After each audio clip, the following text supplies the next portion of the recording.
tôn tung hong ina pateni ong ei lo in pateni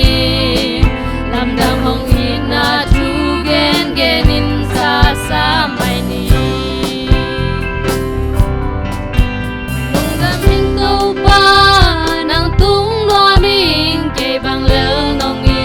sen se mi za tam la ya ke nong po khak sen se ke nong hi ting le nong phok ting in ke bang hi le le ka ya to pa nong i na gen in sa sa mai ni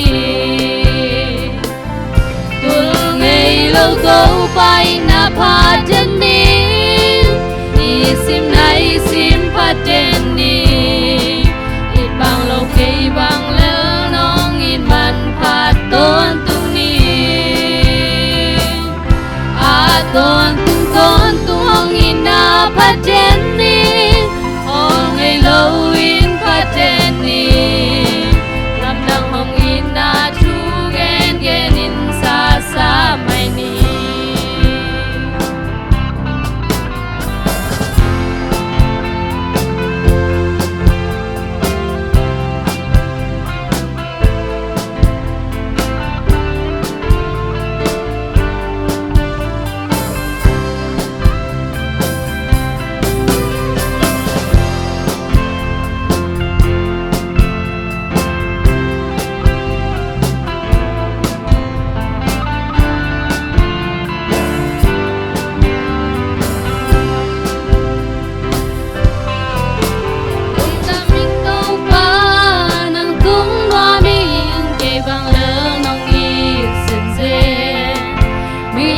tâm la ya cây nong po khak sen se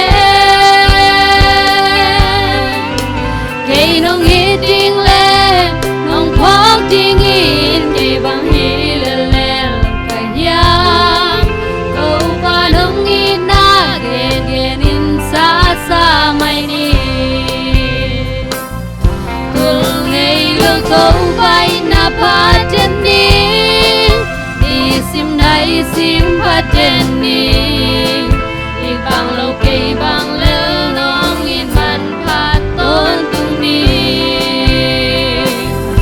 a tôn tung hong in na pha ten ni hong ei lo in pha ten ni lam dang hong in na tu gen in sa sa mai ni go by na pa ten ni sim nai sim pa ten ni i bang lo ke bang le nong in man pa tôn tung ni a tôn tung hong